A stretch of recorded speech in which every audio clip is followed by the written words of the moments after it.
Okay, for those of you at home, what we're doing is we are going to be we've got a little device here. Let me grab it for you. We've got a little device that you're going to put a marble in, and we're going to figure out how far back to pull the device so that it's going to hit, and it's going to launch the marble, and it's going to hit a boat that's at a certain location. For those of you at home, I'm going to have you say that this distance is, I'm just going to make up a distance of 45 centimeters, right? And we're going to talk in a minute about the other data you need. This for the people at home. All right. So taking a look at this, does anyone have an idea about like how we're going to do this? Go ahead, Nate.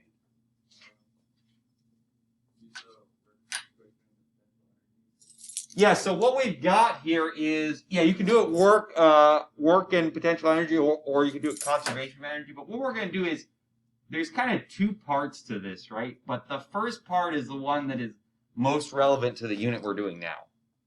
What we're doing here is, this is a conservation of energy question. The idea is, if you know the height and you know how fast, you can figure out how fast you're going and vice versa, right? So up here, what you're doing is you're doing one of these calculations, right?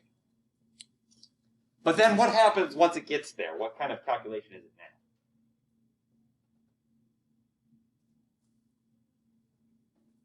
now? I know.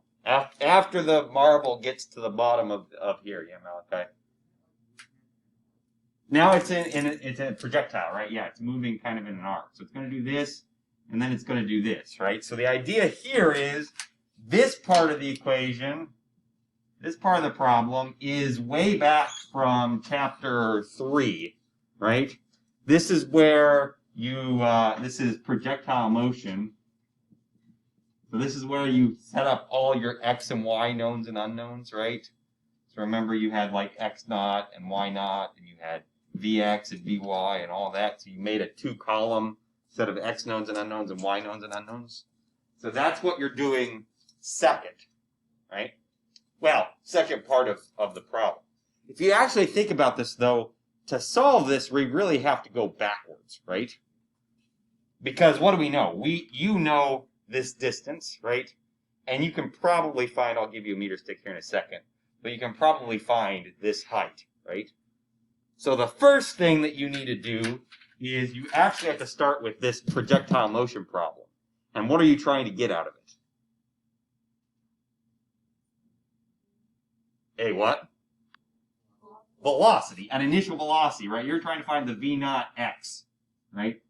That's what you're trying to find in this. The V naught x of this problem is the final velocity of that problem, right?